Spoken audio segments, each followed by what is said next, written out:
Dans la plupart de leurs jeux spontanés, les enfants jouent des rôles. Quand ils jouent seuls, ils peuvent être le conducteur de la voiture avec laquelle ils jouent, ou un gendarme qui fait la circulation. Et puis dès qu'ils jouent en groupe, eh bien, ils jouent en effet les Indiens, ou les cow-boys, ou les bandits, ou les voleurs, les policiers. Donc les enfants sont familiers d'endosser des rôles dans leur jeu. Alors, pourquoi parler de jeu de rôle à la maternelle, puisque les enfants font cela dans la cour de récréation? Pour une raison principale, c'est que malheureusement, très souvent dans la cour de récréation, dans la cour d'immeuble, quand les enfants veulent jouer, ils en sont empêchés par l'un ou l'autre d'entre eux qui justement ne sait pas jouer. Il y a toujours des enfants qui n'ont pas bien intériorisé les règles d'un jeu et qui ne peuvent pas s'empêcher de frapper les autres pour de vrai, de les jeter par terre, des enfants qui ne savent pas que dans un jeu, on fait semblant. Donc quel est le but du jeu de rôle à la maternelle? C'est d'apprendre aux enfants le faire semblant.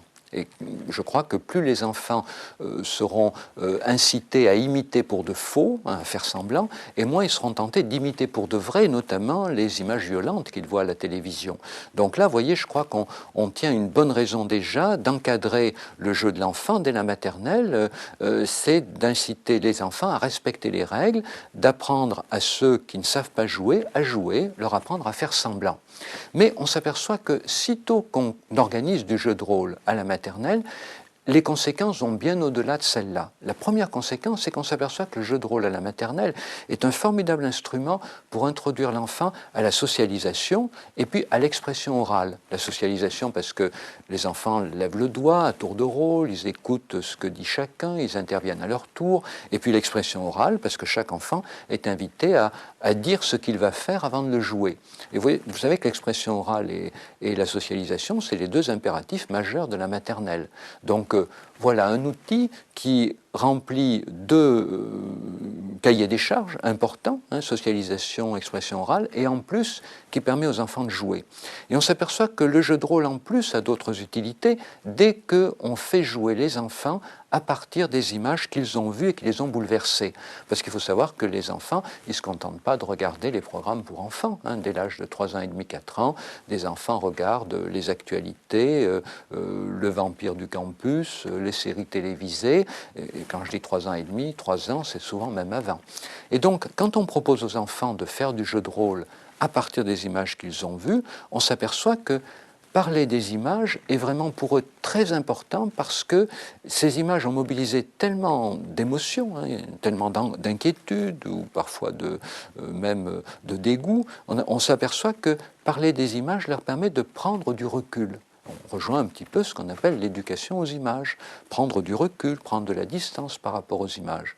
Donc le jeu de rôle permet cela aussi. Apprentissage de la socialisation et de l'expression orale, recul par rapport aux images.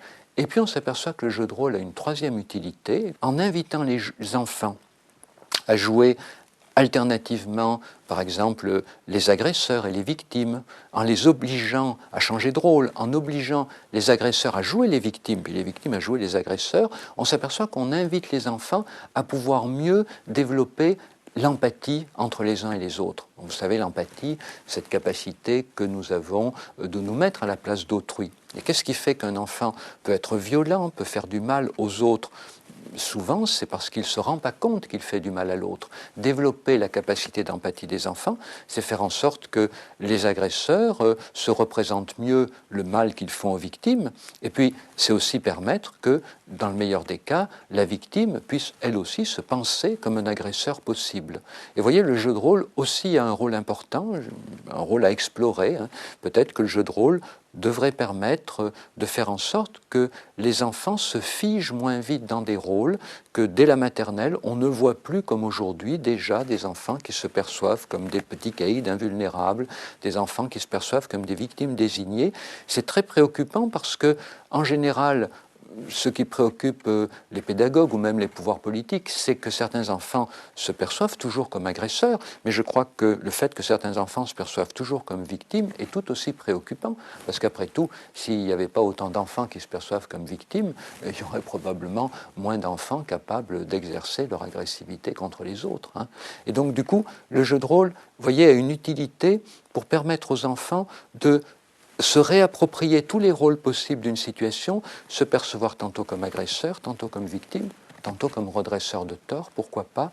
Et le jeu de rôle permet de les aider tous sans en stigmatiser aucun.